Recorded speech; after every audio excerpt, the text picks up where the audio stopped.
Physics solution में आपका स्वागत है। हम क्लास 12th की फिजिक्स का चैप्टर 6 पढ़ रहे हैं जिसका नाम है विद्युत चुंबकीय प्रेरण।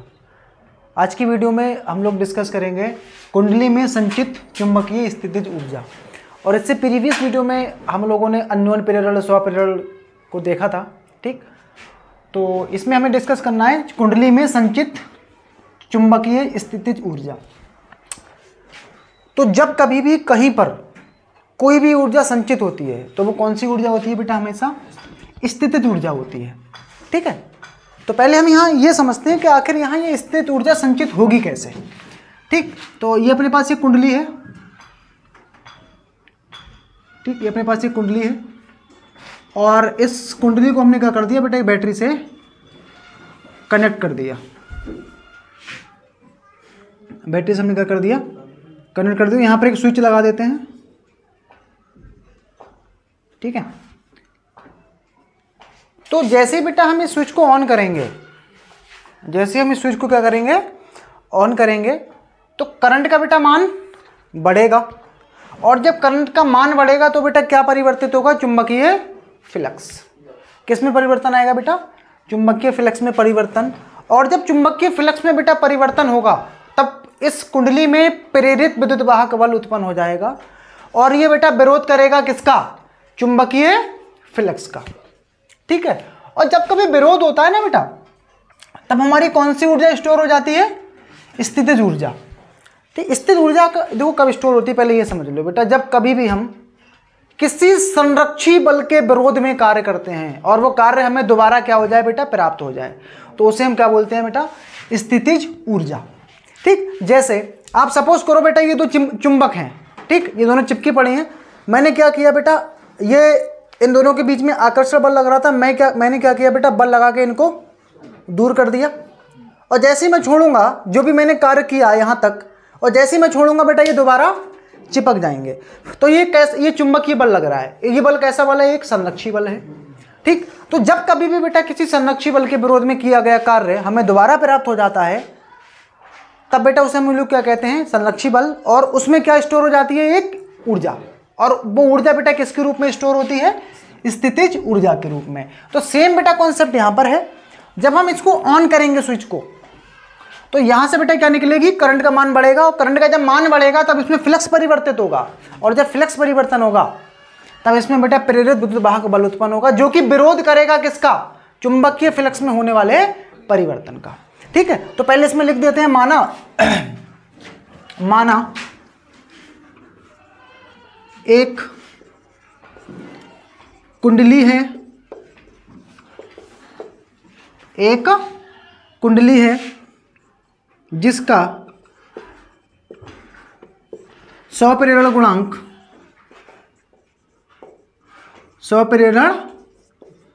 कितना है? L है।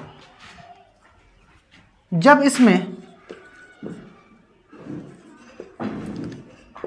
इसमें धारा प्रवाहित करते हैं, जब इसमें धारा प्रवाहित करते हैं तब इसमें फ्लक्स परिवर्तन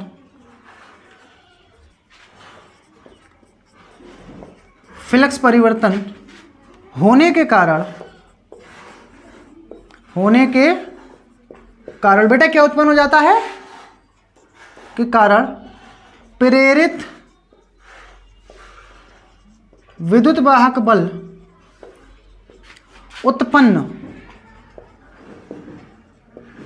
उत्पन्न हो जाता है, जो कि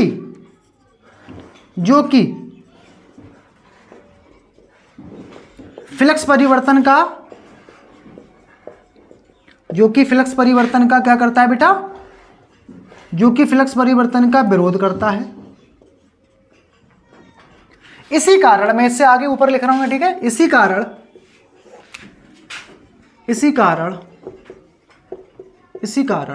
कुंडली में एक इसी कारण कुंडली में चुंबकीय ऊर्जा क्या हो जाती है बेटा? चुंबकीय ऊर्जा संचित हो जाती है, संचित हो जाती है। ठीक है बेटा, तो ये कॉन्सेप्ट बेटा समझ में आ गया होगा। तो ऊर्जा बेटा क्या होती है, जो भी हम कार्य करेंगे वही हमारी क्या बन जाती है, वही बेटा हमारी क्या बन जाती है, ऊर्जा बेटा बन जाती है। किया गया कार्य बेटा हमारी क्या होती है, ऊर्जा होती है। ठीक है। अच्छा, एक फॉर्मूला बेटा पढ़े थे हम लोग चैप्टर 2 में, W बराबर क्या होता है बेटा, किसी आवेश को एक बिंदु से दूसरे बिंदु तक ले जाने में किया गया कार्य क्या होता है बेटा, ये होता है V बराबर D, B बराबर डी क्यू, सॉरी W बराबर वी क्यू, लगा देते हैं यहां से U बराबर B इंटू डी क्यू। ठीक है। अच्छा, यहां से बेटा हम इसका मान लगा सकते हैं, किसका मान, डी क्यू का मान। डी क्यू का मान कितना होगा बेटा, आई बराबर क्या होता है, डी क्यू बटे में डी टी। मान लेते हैं कि इसमें कितनी धारा प्रवाहित हो रही है बेटा, इसमें आई धारा हमारी प्रवाहित हो रही है। तो यहां से क्यू का, डी क्यू का मान कितना आ जाएगा, यू बराबर वी, और वी को बेटा मैं रिप्लेस कर देता हूं किसके साथ, ई से रिप्लेस कर देता हूं। यहां पर क्यों कर रहा हूं बेटा रिप्लेस में, क्योंकि विद्युत वाहक बल और वोल्टेज, विद्युत वाहक बल का काम कौन, बी का काम कौन करेगा, ई करेगा। और डी क्यू का यहां से मैंने मान लगा दिया आई डी टी। तो यहां से हम क्या करेंगे, ये डी क्यू का मान लगा देंगे, ये हो जाएगा आई इंटू डी टी। ठीक है। और इसमें बेटा हमने एक फॉर्मूला पढ़े थे, एल बराबर बेटा क्या होता है, एल बराबर ई अपॉन डी आई बटे में डी टी। तो ई बराबर बेटा यहाँ से क्या हो जाएगा, ई बराबर हो जाएगा ये L D I upon D T equal to E. तो ई का मान मैं यहाँ लगा देता हूँ, ई बराबर आ जाएगा बेटा ये एल डी आई अपॉन में डी टी, और यहाँ से आ जाएगा ये आई डी टी। तो डी टी से डी टी कैंसिल आउट कर देंगे, यहाँ बचेगा यू बराबर एल, आई को पहले लिख लेते हैं, और ये डी आई। ठीक है। और ये यहाँ पर जो बेटा ऊर्जा मिलेगी वो बहुत ही कम मिलेगी, हमें अल्पांश ऊर्जा मिलेगी, अल्प। तो डी क्यू से लिख देते हैं इधर। ठीक। अब हम क्या करेंगे बेटा, दोनों ओर समाकलन कर देंगे, दोनों ओर संपूर्ण ऊर्जा निकालनी है ना हमें। मान लेते हैं कि बेटा धारा हमने डी आई धारा दी है, दोनों ओर क्या करने पर, समाकलन करने पर, समाकलन करने पर। ठीक। तो दोनों समाकलन करेंगे, क्या हो जाएगा बेटा डी और ये L D I, L I D I. तो लिमिट लगा देते हैं बेटा, पहले ऊर्जा क्या हो गई इसकी, स्विच ऑन करने से पहले 0, और मान लेते हैं बाद में बेटा कितनी हो गई है, यू हो गई है। ठीक। यहां से बेटा एल हमारा बाहर हो जाएगा, क्योंकि ये कांस्टेंट होगा, यहाँ आई की लिमिट लगानी पड़ेगी। तो मान लेते हैं बेटा स्विच ऑन करने से पहले धारा कितनी होगी, 0, और ऑन करने के बाद धारा मिल गई आई। ठीक। तो डी यू का समाकलन क्या होता है, यू, ये हो जाएगा यू से 0 इक्वल टू एल को बेटा बाहर ले लेंगे, ये ऐसा आएगा कुछ अंदर, I D I, I D I, I D I. तो आई डी आई का बेटा समाकलन क्या होगा, आई डी आई का बेटा समाकलन इस वाले फॉर्मूले से करेंगे हम लोग। कौन सा फॉर्मूला लगाना है बेटा, फॉर्मूला हमें यहाँ पे ये वाला लगाना है। ये समाकलन में फॉर्मूला होता है एन की पावर एन डी एक्स। क्या हो जाएगा बेटा ये एन की पावर एन डी एक्स, ये क्या होता है एक्स की पावर एन प्लस 1 बटे में एन प्लस 1।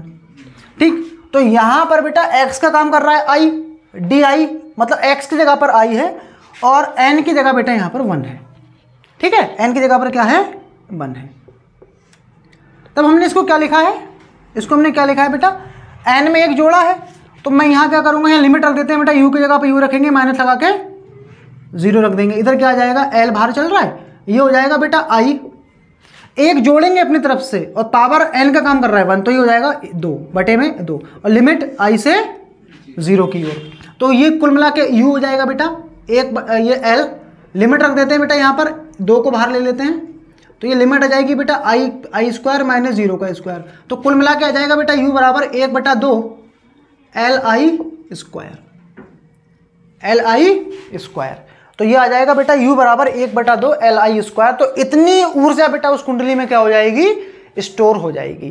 ठीक। तो इस चैप्टर में बेटा हमारे न्यूमेरिकल और एक टॉपिक बचा है भंवर धाराएं, और उसके बाद बेटा ये चैप्टर हमारा जो है खत्म हो जाएगा। ठीक। इस चैप्टर के जितने भी प्रूफ बेटा करने थे हमने कर लिए हैं, न्यूमेरिकल्स हमें अभी करने हैं इसमें, और इसमें एक टॉपिक है भंवर धाराएं, उसको पढ़ते हैं और फिर इसकी न्यूमेरिकल करते हैं। तो इस चैप्टर का हमें लास्ट टॉपिक डिस्कस करना है भंवर धाराएं, तो इसके बाद हम इस चैप्टर के न्यूमेरिकल्स करेंगे।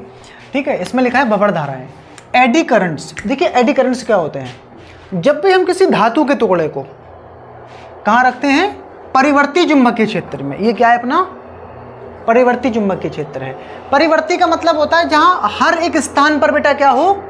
चुंबकीय क्षेत्र का मान क्या हो? अलग अलग हो, उसे हम क्या बोलेंगे? परिवर्ती चुंबकीय क्षेत्र। जब हम किसी परिवर्ती चुंबकीय क्षेत्र में जब किसी धातु के टुकड़े को रखते हैं तो उस धातु के टुकड़े में जो मुक्त इलेक्ट्रॉन्स होते हैं ना, वो अपनी जगह पर क्या करने लगते हैं? गति करने लगते हैं। और ये ऐसे गति करते हैं, मतलब जो इलेक्ट्रॉन जहाँ पर होता है वो वहीं पर ऐसे ऐसे गति करने लगता है। ठीक, तो इन करंटों को भंवर धाराएं बेटा क्यों कहते हैं? जैसे पानी में हम लोग पहले क्या करते थे, नहाने से पहले बाल्टी में पानी भर के ऐसे चलाते थे तो एक भंवर बनता था पानी के अंदर।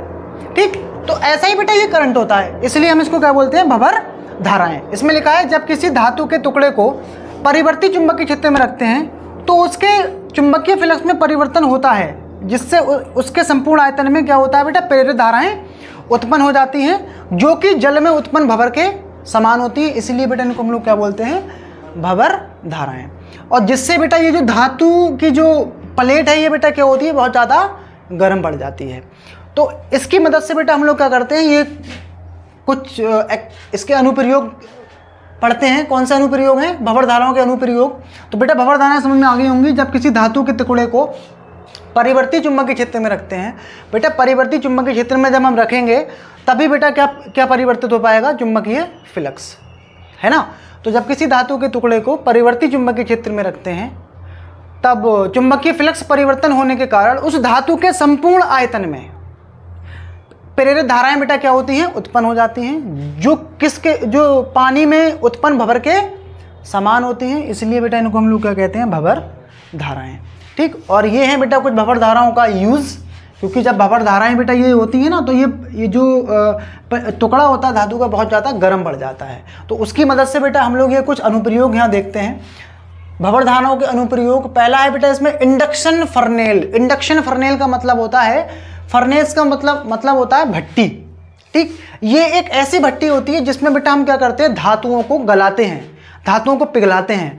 जैसे ये अंगूठी है, ये सिल्वर की अंगूठी है, तो इसको अगर मैं पिघलाना है तो इसको बहुत ज़्यादा हाई टेम्परेचर पे गर्म करना पड़ेगा, तब ये लिक्विड की फॉर्म में आएगी पिघलाने के लिए। तो इसमें लिखा हुआ है इंडक्शन फर्नेस और कुकर। भंवर धाराएं धातु में उत्पन्न ऊष्मा का उपयोग करके उन्हें पिघलाने के लिए किया जाता है। ठीक है, तो सबसे पहला बेटा यूज ये है, इस भट्टी में जो हम धातुओं को पिघलाते हैं वो बेटा किसकी मदद से पिघलाते हैं? भंवर धाराएं। भंवर धाराएं बेटा क्या करती हैं? इस धातु को बहुत ज़्यादा गर्म कर देती हैं, इसमें ऊष्मा आ जाती है। ठीक, अगला है बेटा मैग्नेटिक ब्रेक। ये बुलेट वगैरह ट्रेनें होती हैं उनमें होता है। बुलेट ट्रेन जैसे वाहनों में भंवर धाराएं ब्रेकिंग सिस्टम का प्रयोग घर्षण के बिना गति को कम करने के लिए किया जाता है। एक तो बेटा ये होता है कि हम उसमें घर्षण बल पैदा करके ब्रेक लगा सकते हैं, और दूसरा बेटा तरीका ये है हम लोग क्या कर सकते हैं? भंवर धाराओं का इस्तेमाल करके भी बेटा क्या कर सकते हैं? ट्रेन को रोक सकते हैं। तीसरा है बेटा इसमें स्पीडोमीटर। स्पीडोमीटर बेटा जो बाइक में लगा होता है, दो प्रकार के होते हैं स्पीडोमीटर। एक होता है एनालॉग वाला, जिसमें जो सुई होती है, जिसमें सुई डिटेक्ट करती है। लेकिन आजकल तो बेटा मार्केट में जो है मल्टी डिजिटल बेटा मीटर आ गए हैं, जिसमें नंबर वाला सिस्टम रहता है। ठीक है, तो जो पुराने एनालॉग मीटर हुआ करते थे जिसमें सुई होती थी, पुराने एनालॉग मीटरों में भंवर धाराओं का उपयोग घूर्णन को नियंत्रित करने के लिए किया जाता था, और वाहन की गति मतलब वाहन की क्या स्पीड है और कितनी एनर्जी की वो खपत कर रही है वो भी बेटा उसमें हम क्या देते थे? उसमें रीडिंग शो होती थी। तो वो ये सब बेटा किसके अनुप्रयोग है? भंवर धाराओं के। तो ये चैप्टर बेटा हमारी थ्योरी इस चैप्टर की निपट चुकी है। अब हमें इसके न्यूमेरिकल्स डिस्कस करने हैं। तो इस क्लास में बेटा हम इतना ही पढ़ेंगे। नेक्स्ट वीडियो में इस चैप्टर के हमें न्यूमेरिकल्स निपटाने हैं। ठीक है, तो मिलते हैं नेक्स्ट वीडियो में। अगर वीडियो आपको पसंद आया हो तो लाइक शेयर कमेंट कर दें, चैनल को सब्सक्राइब कर लें अगर आप चैनल पर नए हो, जिससे कि कोई भी अगर चैनल पर नोटिफिकेशन आए तो आप तक पहुँच जाए। तो मिलेंगे नेक्स्ट वीडियो में, अब तक के लिए थैंक यू।